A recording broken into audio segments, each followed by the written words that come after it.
할렐루야. 말씀에 귀를 기울이십시오. 말씀이 오늘 이렇게 말씀합니다. 믿는 자 속에 역사하느니라. 말씀을 잘 믿고 받아들이면 말씀이 우리 속에 역사하셔서 우리를 새롭게 하기도 하고 고치기도 하고 우리를 소망의 사람으로 만들게 하죠. 그래서 말씀은 생명이다. 말씀은 우리를 살린다. 말씀은 우리를 치료한다 그럽니다. 여러분, 우리가 예수를 믿고 신앙생활을 하면 여러분 크든 많든 은혜를 받습니다. 영육간의 축복을 받고 늘 기쁨의 삶을, 승리의 삶을 살아야 되는데 그렇게 살다가 문제는 그 은혜가 계속 되는 게 아니고 그걸 유지하기가 어려워요. 그래서 이런 말이죠. 슬럼프에 빠진다. 여러분, 잘하던 분이 어느 날 갑자기 추락해요. 얼굴이 이상한 사색이 돼가지고 교회도 안 나오고, 왜 그러시냐고. 아유, 목사님, 그냥 싫어요. 이게 슬럼프에 빠져요. 여러분, 운동선수들도 그렇다고 그래요. 막 너무 잘하다가 갑자기 여러분 추락하는 것을 보고 있어요. 볼 수 있어요. 몇 년 동안 계속 잘하는 선수가 극히 드물어요.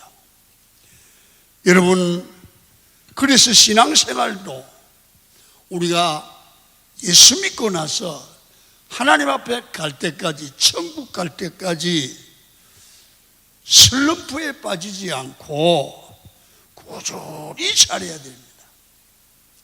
그래서 늘 그것 때문에 걱정들을 하시고요.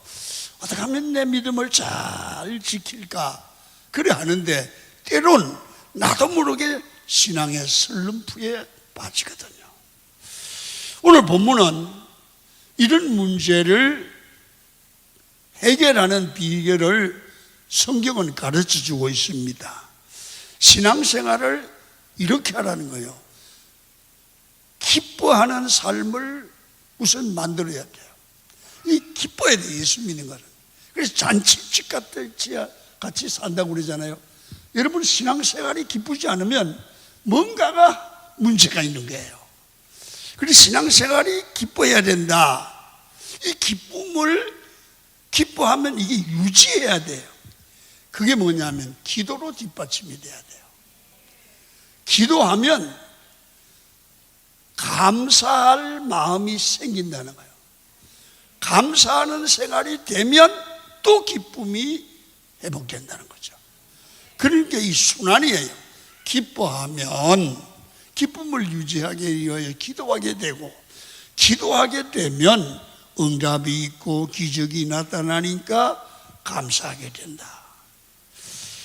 이런 순환이 있어야 신앙이 슬럼프에 빠지지 않고 늘 건강한 신앙생활이 가능하다는 거죠. 그래서 인생은 한순간 순간으로 사는 게 아니라 순환으로 산다. 그렇게 말을 해요. 제가 그 무슨 얘기인가 여러분 잘 이해를 하시면 오늘 귀한 시간이 될 줄로 믿습니다.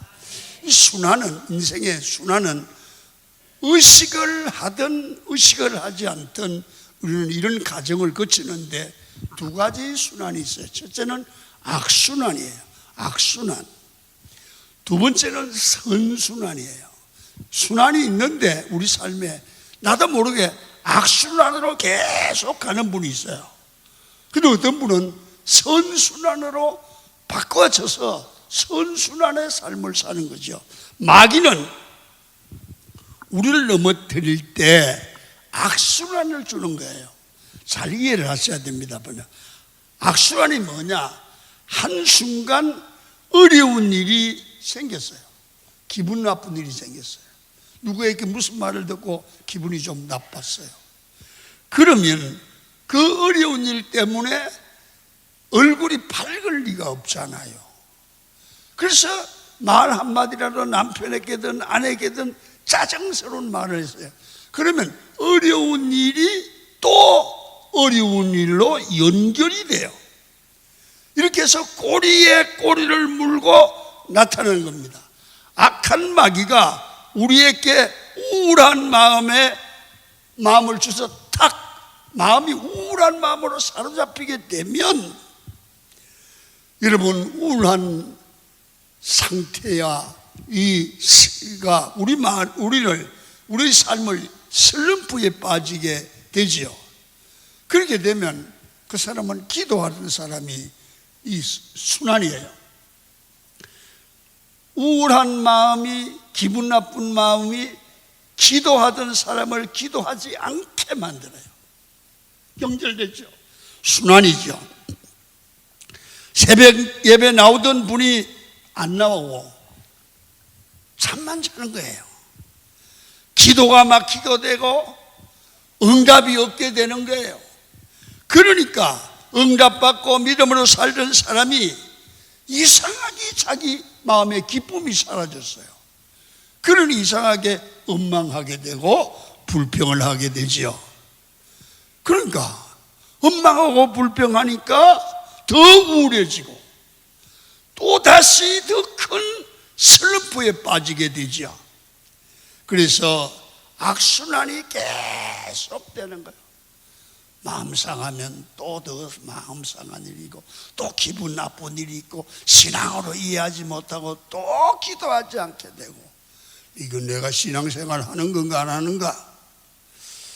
여러분, 이러한 악순환이 자신의 삶에 나도 모르게 한 바퀴를 돌면 하면 내 자신이 서서히 무너지기를 시작해요. 얼굴에 기쁨이 없어요. 감사가 없어요. 두 바퀴를 돌면 주변 상황이 무너져요. 세 바퀴, 네 바퀴를 돌면 가정이 무너지고, 이런 분위기가 주변을 사로잡죠. 그래서 악순환의 고리를 끊어야 된다는 거죠. 한번 시험을 받거나 어려움을 당하거나 우울증을 만나도 그걸 지속적으로 용납하지 말고 기도함으로 악순환의 고리를 끊고 선순환으로 바꿔야 되는 줄로 믿습니다. 악순환의 고리를 끊으라는 거죠. 여러분들 중에도 오늘 자꾸만 이상하게 이 악순환을 계속하고 있는 분도 계실 거예요. 그래서 바른 신앙생활은 악순환을 끊고 좋은 선순환을 만들어야 되는데, 선순환의 출발은 어떤 모양이라든지 기뻐하는 삶을 회복해야 돼요. 기쁨의 힘으로 기도하죠. 기쁘니까 기도하게 되니까 기도하는 힘으로 응답을 체험하게 되고, 응답을 체험하니까 감사가 넘치게 되어 있습니다. 감사가 넘치니까 다시 기쁨이 넘치는 거예요. 이게 믿음의 선순환이에요. 악순환으로 살던 사람이 믿음의 선순환으로 우리 삶의 스타일을 바꿀 때 변하지 않겠습니까? 여러분, 믿음의 순환이 한번 돌면 내가 살아나는 줄로 믿습니다. 우리의 믿음의 순환이 가정에 2번 돌면 가정이 살아나고요, 4번, 3번 돌면 셀이 살아나고 교회가 살아나는 거죠. 그래서 신앙생활은 순환입니다. 여러분, 집에서 무슨 일이 있다가 이 기분이 악순환이 출발됐어요.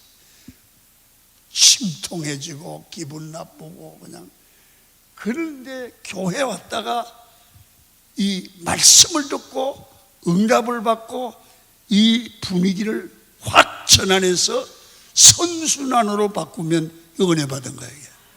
삶이 바뀔 줄로 믿습니다. 그래서 신앙생활은 순환이기 때문에 악순환을 늘 선순환으로 바꿀 줄 아는 것이 지혜로운 삶인 줄로 믿습니다. 그래서 내 생활에서 항상 악순환을 선순환으로 바꾸라. 인생이 바뀐다는 것은 선순환으로 완전히 자신의 삶과 의식을 바꿔주는 데 있습니다. 같은 교회에서 신앙생활하면서 순환의 삶을 보고 다른 사람이 악순환을 선순환으로 바꾸는 장로님을, 근사님을, 집사님을 신앙생활 잘하는 사람 보고 아하, 저 장로님은 저렇게 어려움을 이겨내는구나. 이걸 보고 배우고 훈련받는 겁니다. 누군가 성도 중에 성령으로 충만하여 선순환으로 바꾸고 보여주면 주변에서 같이 다른 성도들도 변하게 되지요. 그럴 때 가정이 살아나고 함께 교회가 성장하게 될 줄로 믿습니다. 어떻게 하면 신앙의 슬럼프를 벗어나고 악순환을 선순환으로 바꿔야 될지 오늘 우리는 이 말씀을 내 삶에 적용을 해 보시도록 그렇게 하겠습니다. 첫 번째는 오늘 본문을 보니까 선순환의 출발은 우리 자체를 항상 기뻐할 줄 아는 사람으로 나를 바꾸라는 거예요. 여러분, 출발이 중요한 겁니다. 신앙생활은 그 마음속에 환경이 어떻든 간에 기쁨이 있어서 얼굴이 기뻐하고 행복한 모습으로 표현되어야 됩니다. 그럼 어떻게 예수 믿는 사람이 항상 기뻐할 수 있습니까? 여러분, 우리 믿음입니다. 그 믿음은 뭡니까? 나는 예수로 거듭난 하나님의 자녀고 하나님이 항상 나와 함께 있고 나를 버리지 않기 때문에 나는 예수 안에 승리한다. 믿습니까? 이게 확실해야 됩니다. 그러면 초막이나 궁궐이나 내 주 예수 모신 곳이 하나님 나라가 되는 겁니다.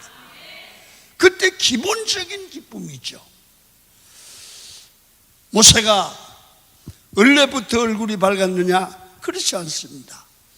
시내산에서 하나님과 40일 동안 교제하고 나니까 자기도 모르게 얼굴에서 빛이 났다고 성경은 말씀을 하고 있습니다. 보자기로 얼굴을 가리지 않고는 쳐다보지 못할 정도로 얼굴이 빛나게 된 것은 그 출발은 하나님을 만나고 하나님으로부터 받은 영적 영향력이 마음의 기쁨으로 바깥으로 표현된 거죠. 여러분, 그렇습니다. 신앙생활은 내 혼자 어떻게 주문을 외우는 종교생활이 아닙니다. 신앙생활은 하나님과의 만남인 줄로 믿습니다. 나는 주 안에, 주는 내 안에 거하면서 주님 안에서 주와 더불어 살아가는 그런 삶이 될 때 기쁨이 본질적으로 생기게 돼요. 이 기쁨이 충만하기를 축원합니다. 여러분, 이 예배에 혹시나 우울한 얼굴로 오신 분은 하나님을 오늘 만나시고 기쁨의 얼굴로, 기쁨의 마음으로 변화되기를 축원합니다. 이 본질적으로 내 안에 하나님이 계신다 그렇게 믿어지면요, 이제는 삶의 두 가지 이 문제를 해결하면 기쁨이 잊어버리지 않을 수 있어요. 첫째 뭐냐면 자기의 약점으로부터 자유로워야 돼요. 무슨 얘기냐면 항상 우리가 기뻐하지 못하는 것은 자기의 약점인 문제를 먼저 생각해서 그래요. 무슨 얘기냐 하면 이럴 겁니다. 내게 이런 문제가 있는데 어떻게 기뻐하지 할 수 있겠느냐.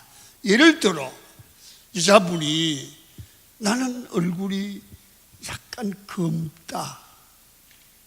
왜 나는 이렇게 생겼는지 모르겠다. 이런 기쁨이 없는 거야. 나 같은 다른 사람 다 하얗고 이쁜데 나는 까매가지고 이게 약점이다 이거죠. 여러분, 문제는 검다고, 자기 얼굴이 검다고 죽을 때까지 고민해도 헤어지지 않습니다. 이건 이미 결정된 사항입니다. 나는 약간 검은 게 매력이야. 생각을 바꾸는 거예요. 생각을. 검은색 얼굴을 가진 우리 성도님들은 용기를 내시기를 바랍니다. 저도 검잖아요. 그래서 이건 이미 결정되어 있는 문제인데 이 약점 때문에 고민하고 시간을 낭비하지 말라는 겁니다. 그럴 때 항상 기뻐할 수 있습니다. 여러분, 이런 겁니다. 이미 결정된 거 부모입니다. 아유, 우리 친구 부모는 막 재벌이라서 돈이 많은데 우리 부모는 왜 이렇게 가난한 집에 내가 태어났을까? 죽을 때까지 고민해 보세요. 부잣집 부모를 얻을 수 있나? 이건 이미 끝난 거예요. 결정된 사항이에요. 아멘입니까? 여러분, 부모는 바꿀 수 없다는 얘기죠. 매일 아버지 어머니가 어떻다고 원망하지 말아야 됩니다. 이게 결정된 거예요. 못 바꿔요. 여러분, 남산에서 돌을 가지고 던지면 머리에 맞는 사람이, 확률이 제일 많은 사람이 김씨, 이씨, 박씨 이래요. 그러나 나는 어디 가면 김씨가 많은 거야. 그래서 나는 왜 박가를 했으면 좋던지 뭐 이렇게 했으면 하는데, 그렇게 고민을 해도 내가 김씨가 박가 될 수 있어요? 안 된다고. 박씨는 박씨고 김가는 김가지. 왜 내가 불행하게 태어났나, 가난하게 태어났나, 이런 거 다 필요 없어요. 이미 하나님께서 나를 만들 때 최선의 작품으로 만든 줄 믿으시기를 축원합니다. 그것 때문에 고민을 하면 기쁨이 사라져요. 여러분, 국적. 여러분, 나는 미국에 태어났으면 좋을 뻔했다고. 지금 아무리 그래도 미국에 태어나는 거 한국 태어난 거 바꿀 수 없어요. 여러분, 여기가 최고의 나라인 줄로 믿습니다. 그래 생각해야 돼. 이건 고민하지 말아요. 그래야 기쁨을 회복할 수 있어요. 외모, 키가 작느냐 크냐, 뚱뚱하냐 뚱뚱하지 않느냐. 여러분, 뚱뚱하면 인격적으로 이뻐 보이고, 왜소하면 아담 사이즈고, 생각을 잘하고 해석을 잘하면 좋은 일이 될 줄로 믿습니다. 그래서 이제 태도를 바꿔서 내 약점으로부터 자유로워지기를 축원합니다. 그래서 담대하게 기뻐할 수 있어요. 구원받는 자. 두 번째는 뭐냐면, 내가 일상에서 여러 가지 살다 보면 어려움을 만나거든요. 그럴 때 하고 싶은 일이 안 되는 거야. 돈이 부족하든지 환경이 허락지 않든지 재능이 없든지. 그러면 포기한단 말이에요. 그러면 낙심하거든요. 그러지 말고 못하는 건 그냥 놔두고 내가 잘할 수 있는 일에 최선을 다해보라. 왜 아멘 안 하네? 하여튼 나는 노래는 못하잖아. 전 교인이 김한배 노래 못하는 건 다 알아. 나는 소리는 잘 지르잖아. 그렇잖아요? 내가 노래 못한다고, 아이고 목사가 노래도 못하고 뭐해 이러면 이 목사 되겠습니까? 난 노래 못하는 건 노래 잘하는 성가대에 맡기고 난 설교하면 되잖아요. 여기 집중하면 되잖아요. 여러분 잘 봐요. 그래서 사도 바울은 자신의 현재 환경을 보고 좌절하지 않았어요. 더 좋은 것, 더 잘할 수 있는 일에 집중을 해요. 여러분, 감옥에 갇혀 있는데도 자기는 좌절하고 원망하지 않습니다. 감옥에서 지금 할 수 있는 게 뭡니까? 찬양하는 겁니다. 바울 사도요, 기도하는 겁니다. 편지를 쓰는 겁니다. 바울이 감옥에 갇혀 있지 않았으면 신약 성경의 서신서는 나오지 않았을 거예요. 지금 역사가 증명하기를 바울이 그때 감옥에 들어가지 않고 계속 복음을 자기가 원하는 대로 전했으면 서신서가 없었다. 그러면 그 몇 사람은 전도했겠지만 오늘날까지 감옥에서 서신서를 기록함으로 여러분들과 저를 하나님을 믿는 데 도움이 되는 성경이 완성된 줄로 믿습니다. 이건 하나님의 섭리예요. 우리 생각하고 다르잖아요. 그래서 하나님께서 우리 인생에도 내가 원한 대로 두지 아니하고 길을 막으실 때가 있지요. 그때 낙심하지 말고 기분 나빠하지 말고 더 소중한 일 찾아와야 돼요. 더 귀중한 길, 그리고 내가 그건 못하더라도 내가 지금 할 수 있는 것을 찾아보면 있어요. 거기에 집중하면 하나님이 복을 주시고 기쁨이 샘솟을 줄로 믿습니다. 여러분, 나는 이 개를 좋아하진 않습니다. 난 개를 좋아하지 않기 때문에 개 좋아하는 집사님들이 나를 별로 안 좋아할지도 모르지만 개는 냄새가 나고 털이 빠져서 난 싫어요. 그런데 개를 보면 배우는 건 있어요. 개는요, 진짜 얼마나 주인에게 꼬리를 흔들고 사랑하는지 그런 게 이 교인들, 주인이 미쳐버리는 거예요. 하여튼 귀찮아서 발로 차버리면 저녁에 또 반가워해. 마누라를 그래 찾다가는 쫓겨나지. 근데 걔는 주인을 섬기는 일에 집중하는 거야. 때려도 집중해. 그러니까 좋아할 수밖에 없대. 먹을 때는 먹는 것에 집중해. 여러분, 우리가 교회 생활하면서 개를 보고 이런 면을 배우면 우리는 가정에 서고 직장에서 서고 문제가 없다는 거야. 여러분, 개처럼 두들기 맞고도 막 주인은 막 꼬리를 막 흔드는 사모님이 계시다면 여자가 얼마나 남편에게 사랑받겠어요? 그럴 리는 없겠지만 그 정도로 한 가지 일에, 섬기는 일에 집중할 줄 아는 것이 우리 삶에 큰 유익이 될 수 있는 줄로 믿습니다.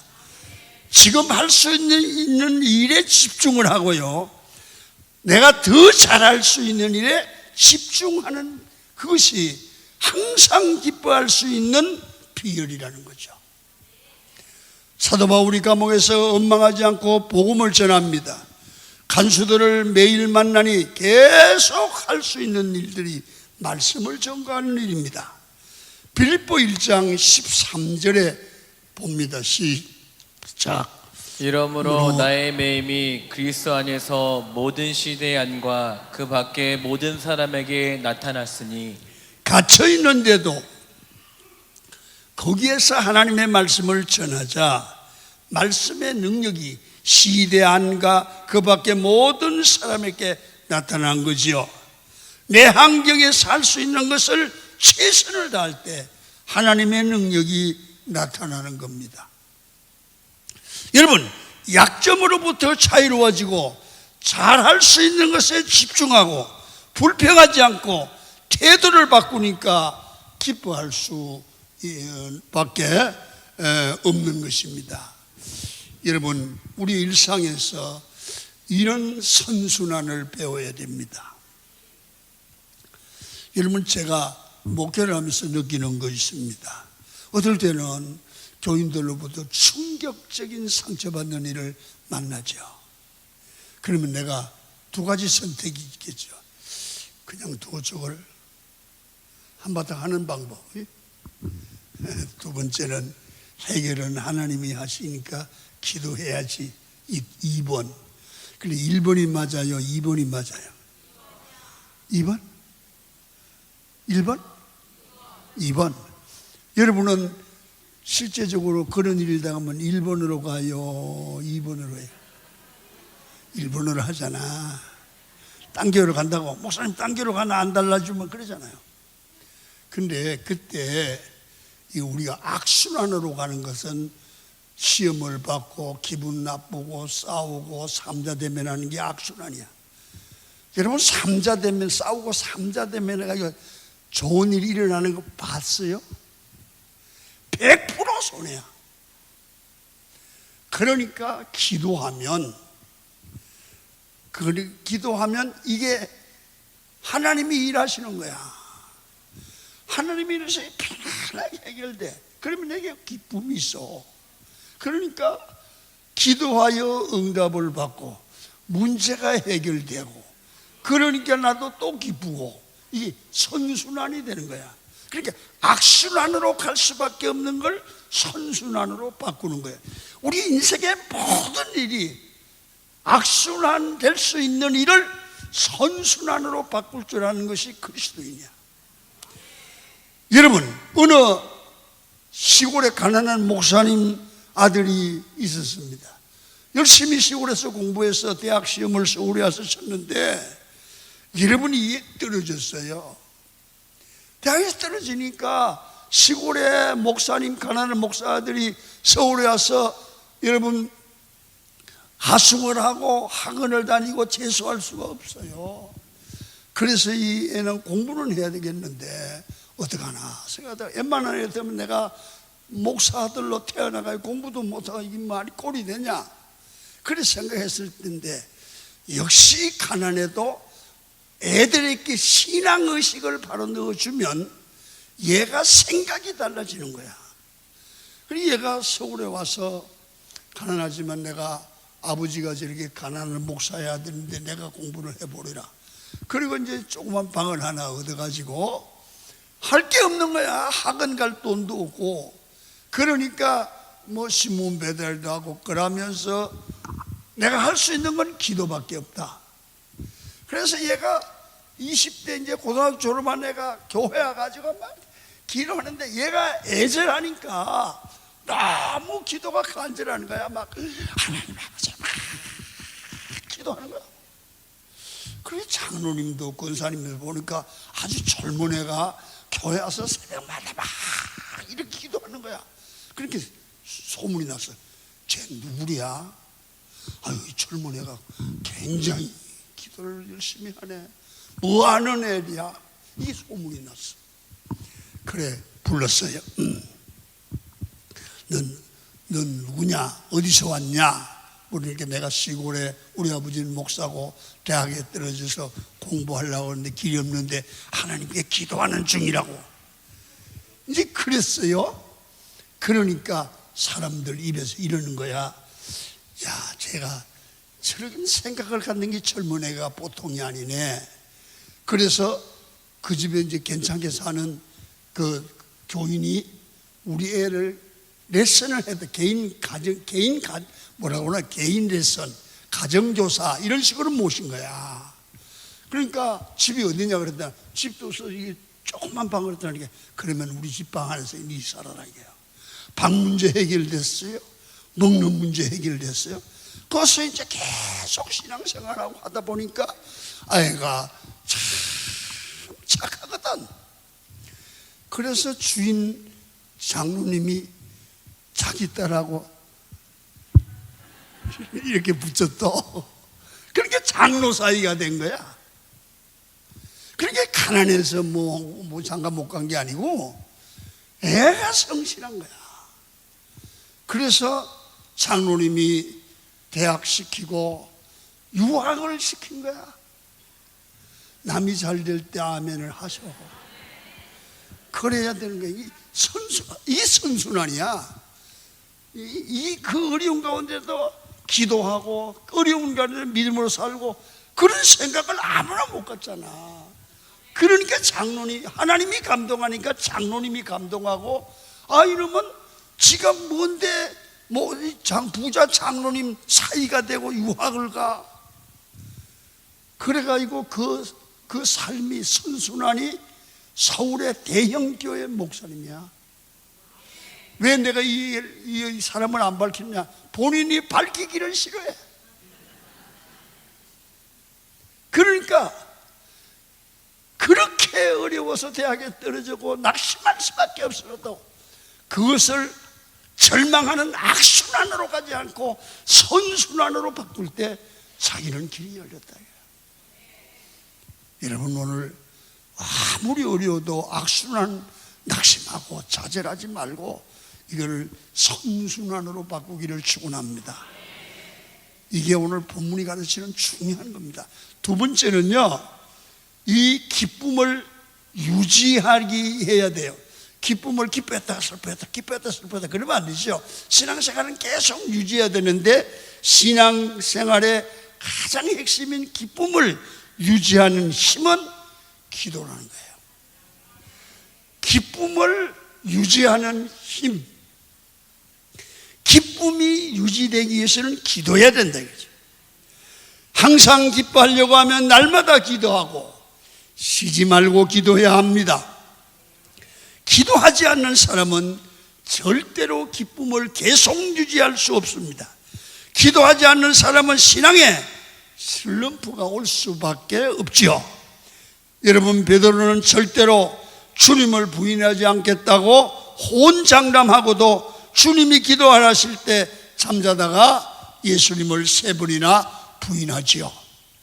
기도할 때 기쁨이 유지되고 말대로 이루어지는 것입니다. 여러분, 기뻐하는 힘은 내 힘이 아니라, 항상 기뻐하는 건 내 힘이 아니라 기도할 때 하나님이 이길 수 있는 힘을, 하나님의 힘을 공급받게 될 줄로 믿습니다.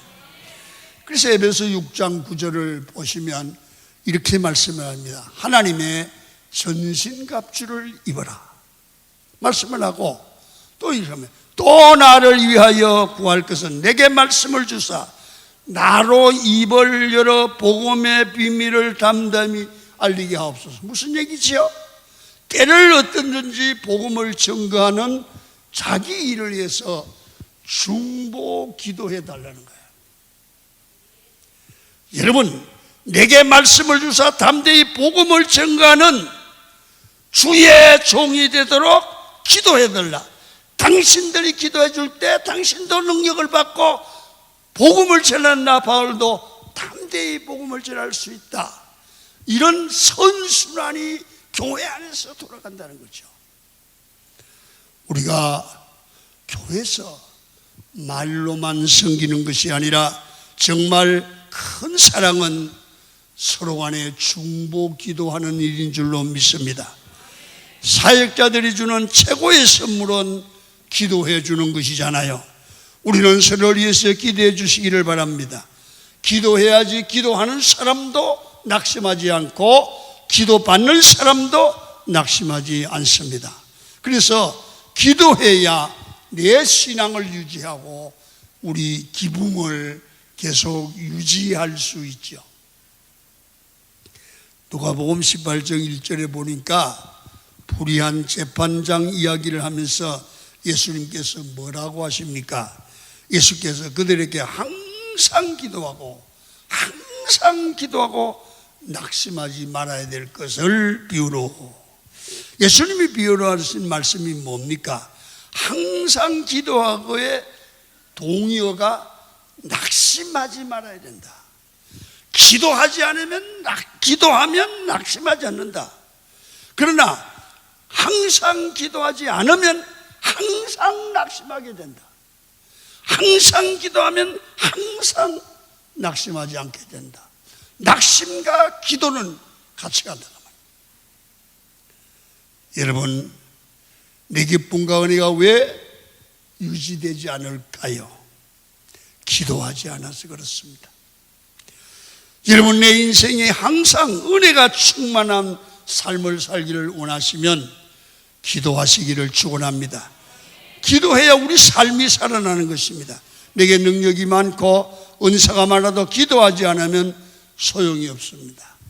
여러분, 열왕기상 18장에 보면 갈멜산에서 엘리야가 바알과 아세라 선지자 850대 1로 싸우는 장면이 나오지요. 여러분 잘 아십니다. 여러분 하늘에서 불이 누구에게 임하는지, 여러분 먼저 바알의 선지자가 불이여 달라고 기도할 때 바알이여 불을 주시옵소서, 불이 임하면 바알이 진짜 신이다. 그러나 엘리야가 여호와께 불을 구할 때 거기에 불이 임하면 여호와가 진짜다. 이 시험이지요. 그런데 엘리야가 기도했을 때 불이 임합니다. 자, 성경을 보지요. 열왕기상 18장 38절입니다. 시작.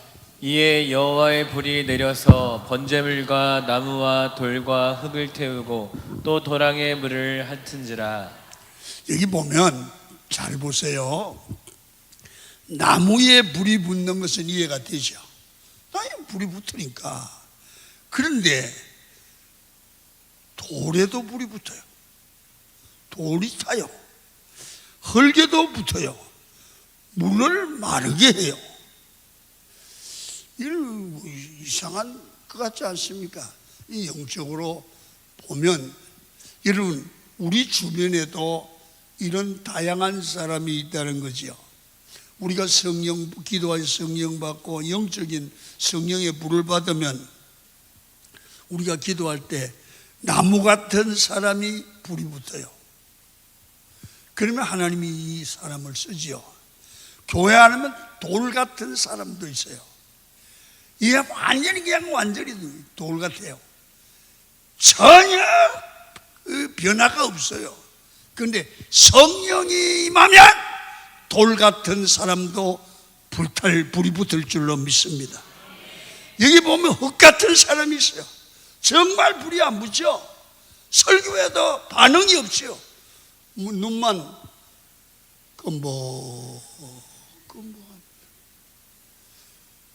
온유의 항소눈 같습니다. 여러분 물 같은 사람도 있어요. 다른 사람의 불도 꺼버리고 시험 들게 하고 상처 주는 사람이 있죠. 그런데 압도적인 기도의 능력이 있으면 성령의 강력한 불이 임하는데 나무 같은 사람도 변화되고 돌 같은 사람도 흙 같은 사람도 물 같은 사람도 다 변화될 줄로 믿습니다.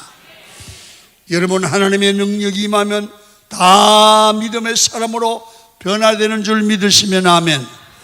여러분 이 하나님의 압도적인 능력이 임하여 누구도 변화되는 교회, 강한 교회가 되기를 축원합니다.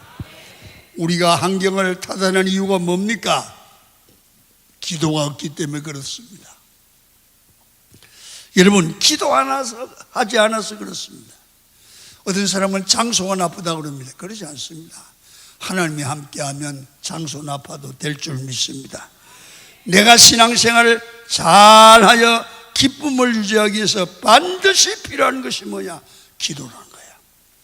기도하면 불이 임하고 하나님의 능력이 임하게 되니까 최악의 조건에서 기도의 능력으로 승리할 줄로 믿습니다. 내 주변이 돌기다 흙이다 안 된다는 생각이 아니라 내가 기도하지 않아서 문제가 있다.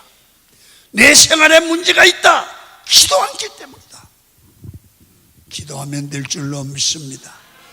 악순환을 선순환으로 바꾸는 비결은 기도하는 겁니다. 집에서 무슨 일이 있고 억울하고 속상합니까? 여러분 사람에게 말해야 덕될 거 없습니다. 기도해야 됩니다. 그 다음에 신앙생활 마지막입니다. 신앙생활의 절정입니다. 이 순환의 절정이죠. 감사입니다. 범사에 감사합니다. 감사는 받은 은혜를 표현하는 겁니다. 이 모든 것이 내게 있는 모든 것이 내가 만든 것이 아니라 하나님이 주셨다는 거예요. 우리 가정을 하나님이 이끌어 주셨다는 거예요. 나를 나되게 한 것은 하나님의 은혜라는 거예요. 이거 인정하시면 아멘. 내가 만든 게 아니야. 하나님의 은혜야. 그래서 11조하고 감사는 하나님이 나를 복 주셨다는 자기 표현입니다. 어떤 강사들이 그런 얘기를 합니다. 11조 안 하는 사람이 교인이냐. 나는 그런 얘기를 듣고 저는 너무 교인들이 시험받게 하는구나. 저렇게 말하면 안 될 것 같은데 그런 생각을 했는데, 이건 우리끼리 얘기입니다만 오래 지나면서 보니까 11조 제대로 감사하는 사람이 진짜 신앙생활 바로 합니다. 이건 뭐 꼭이라는 얘기를 쓰기보다 제대로 신앙이 되면 11조를 하고 감사를 하더라고요. 더 이상은 안 합니다. 왜 돈 내라고 그러나. 여러분, 누가복음 17장에 예수님께서 10명의 나병한 자를 고쳤음에도 10명 중에 한 명만 예수께 돌아와서 감사를 드리게 됩니다. 그때 어떤 일이 벌어집니까? 감사한 사람은 육체적인 병도 치유받고, 그에게 주님이 말합니다. 17장 19절입니다. 시작. 일어나라 가라. 내 믿음이 너를 구원하였느니라. 영적인 구원도 육체적인 구원도 받게 됩니다. 그렇습니다, 여러분. 우리는 생활 속에 기뻐하고 기도 생활할 때 생활 속에 다양한 은혜가 임합니다. 느끼든 안 느끼든 기뻐하고 기도 생활이 충만한 사람에게는 영안이 열려서 그런지 보면 감사할 일들이 계속 나오는 거예요. 여러분, 감사는 새로운 인생의 문을 여는 열쇠입니다. 내 신앙을 새롭게 하는 운동력이 감사입니다. 그래서 우리는 미리 감사해야 됩니다. 기도하고 주실 것을 믿고 미리 감사해야 됩니다. 오병이의 기적이 어떻게 일어났습니까? 예수께서 오병이의 기적이 일어나고 난 후에 12광주를 남기고 난 후에 하나님 이렇게 많이 주셨네요. 감사해요. 기적이 일어난 후에 감사한 게 아니에요. 예수님은 미리 감사하고 감사 기도를 드린 후에 앉아있는 자들에게 나누었으니 12광줄이 남는 기적이 일어났습니다. 감사가 넘쳐나면 기적의 삶을 살아가게 돼요. 왜 우리 삶에 이렇게 기적이 없고 원망만 가득합니까? 미리 감사할 줄 몰라서 그런 겁니다. 오늘부터 배우십시오. 작은 것부터 감사하기를 시작하십시오. 그때 기쁨을 주시고 기도의 응답을 주시고 감사를 주셔서 능력의 선순환이 이루어지고 기적의 일들이 계속 일어나게 될 줄로 믿습니다. 이것이 악순환을 선순환으로 바꾼 믿음의 사람들의 생활의 열매입니다. 결국 이상적인 신앙생활이 뭡니까? 좋은 믿음의 선순환을 날마다 만들어가야 됩니다. 우리의 삶의 악순환을 믿음으로 선순환으로 바꾸어야 됩니다. 그것이 신앙의 승리요, 그것이 믿음의 사람들의 삶의 열매입니다. 오늘 데살로니가전서에서는 항상 기뻐하라, 쉬지 말고 기도하라, 범사에 감사하라. 하나님께서 우리에게 주신 약점을 극복하고 할 수 있는 일에 집중하고 기도로 능력을 공급받고 늘 삶에서 감사하는 그런 신앙의 선순환을 우리 삶의 습관으로 만들어갈 때, 여러분, 우리 삶이 어떻든 간에 하나님이 임재하시고 승리하는 믿음의 가정, 빛된 가정, 세상에 밝히는 모델 가정이 될 줄로 믿습니다. 우리 모두 악순환을 우리를 당하고 있다 하면 선순환으로 바꾸기 위해서 무릎을 꿇고 기도하십시오. 그래서 악순환을 선순환으로 바꾸는 여러분이 되기를 축원합니다.